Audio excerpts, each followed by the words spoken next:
right? So don't worry about it. Don't think about it. Don't sleep on it. Sent off. Continue to study, study, study. You know what I mean? Get your weight up mentally. And you know, when the student is ready, the master will appear. And the master is not that paperwork. The master is not that card coming. The master is not that fez in the mail coming. The master is not that book that you ordered. The master is self. The master is you knowing for sure, without the shadow of a doubt, that nobody's going to classify you as Negro, black, colored, or any other of the, you know, variations of statelessness. And that you're going to know you have a nationality. So yeah, process takes time. I'm just going to leave it at that. Yeah, it takes time. How long? I don't know how long it takes time. Well, time's extended, yeah. That's just what it is. You know what I mean? That's just what it is. There's no reason why it takes long. It's just gonna take however long it takes. You know, we're not gonna say it's gonna take long, because, you know, I know Moors that they don't even have nationality card and papers or whatever, and they're Moors. They know that they're Moors. And they've been excised non-Moors, and you know, they get by. So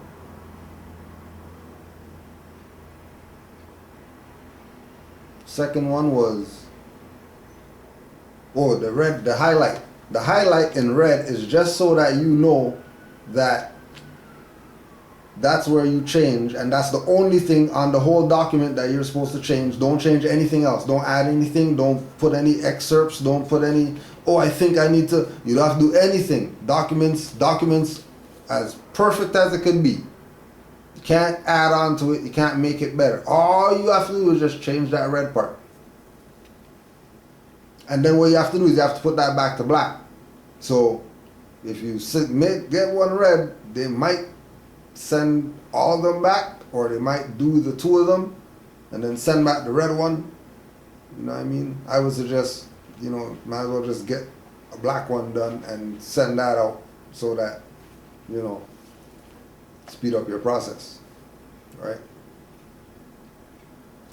You know, might speed up your process, but the process is it's gonna take however long it takes. Okay, and then the signature is what you do in red, or the autograph is what you do in red. The whole document has to be black. So once you change the red thing to your appellation, then you have to change the document to black. Don't leave it red, because they're going to send it back. Then you're going to have to do it again, and then you're going to go complaining about, how come I have to do this so much times? You should have just made everything black the first time, and you wouldn't have been doing stuff. You know? Because if you really think about it, you know, who really does that on other stuff? Like, say some other thing that, you know what I mean, somebody says, oh yeah, here, put your name on this or whatever. And then they have, you know, fill in here and it's highlighted. Most times, they'll take the highlight off after they put in whatever they're supposed to put in the highlight. Kind of look weird. You have a document. It's just, you know, just documents great, and then right in the middle you have just highlight. Right? So, you know, that's why Noble Drew Ali said, think and save yourselves. Think and save yourselves. And for all the Moors who are having issues with the Ustream, that's why we have the camera. So, you know, you'll just have to wait for the YouTube to get the full, you know, if you think you missed something with them tripping out the thing. Right, so if that doesn't answer, just, and it's pretty good, I guess we're answering questions, because nobody's sending, you know, secondary emails like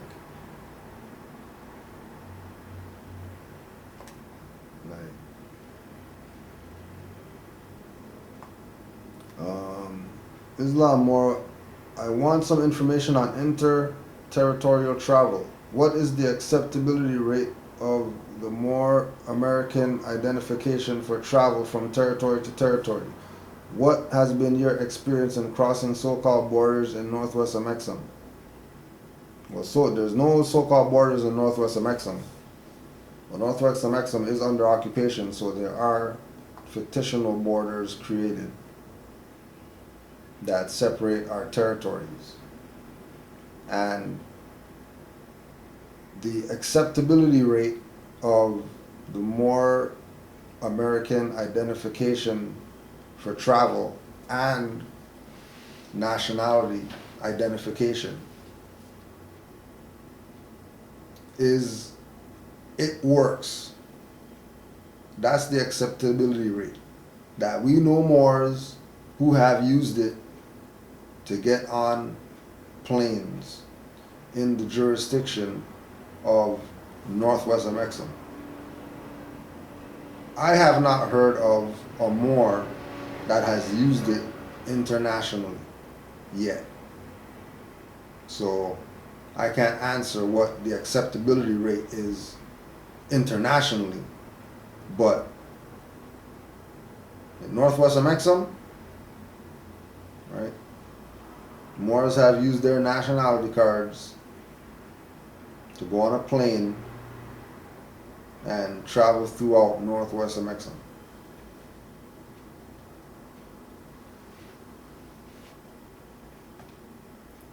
And as far as my experience with crossing borders, I have a passport from the jurisdiction of Canada where my rights are reserved on it.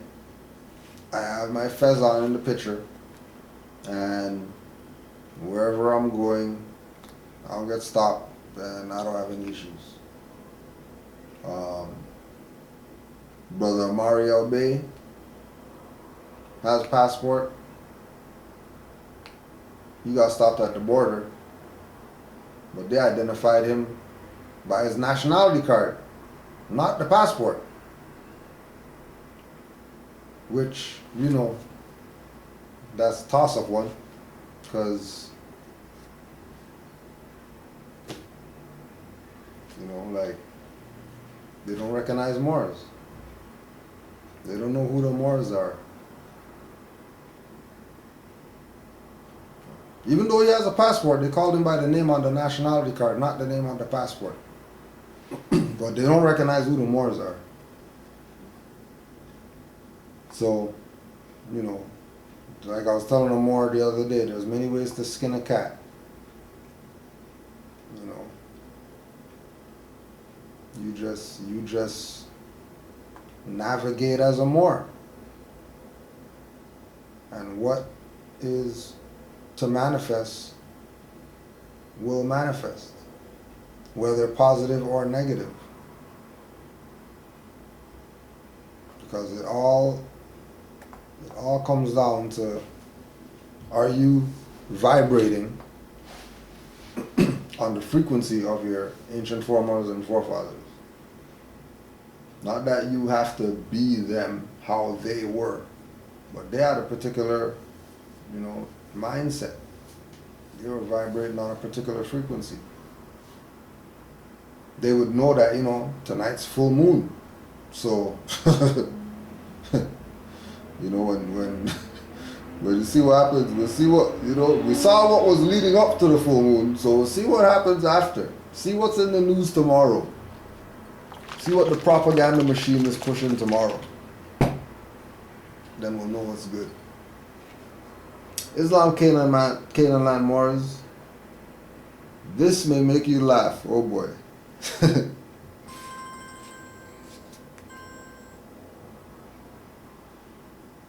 Islam, just doing class if you want to just stay on hold and listen. Okay.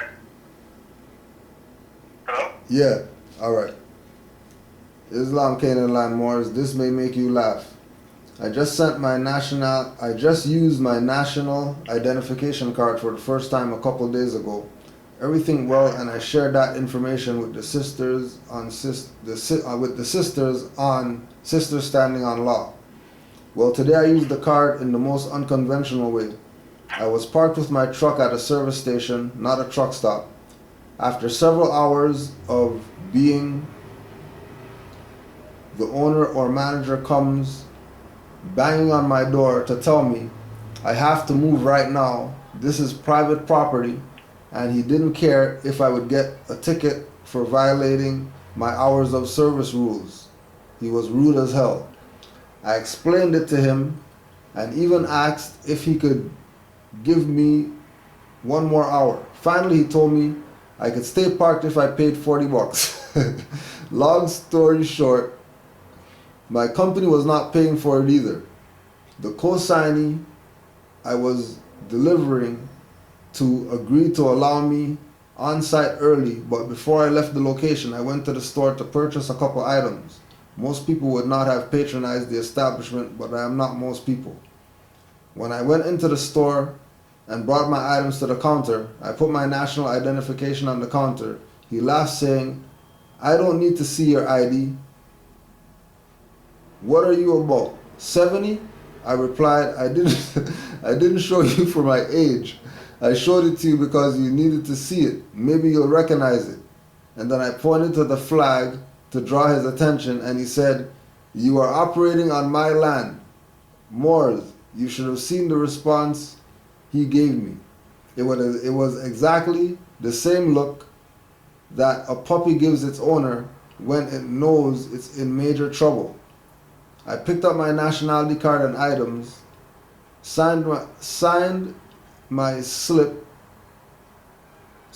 credit slip in my free national appellation, walked out, and left that Middle Eastern brother standing with his mouth hung open and his ears pinned back. Islam, right? Always gets them when you let them know that you know. Once you let them know that you know, then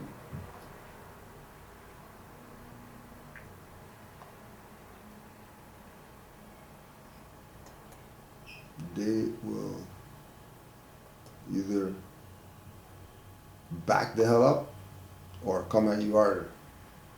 So be prepped. Islam family, I'm at my wit's end. What can we do with these race soldiers killing unarmed men? I believe that talk is cheap, yet I understand national principles. They do not seem to care who is who. I'm quite nervous for our brethren. Well, our brethren were supposed to proclaim their nationality so they don't get what they get. So I'm not even really,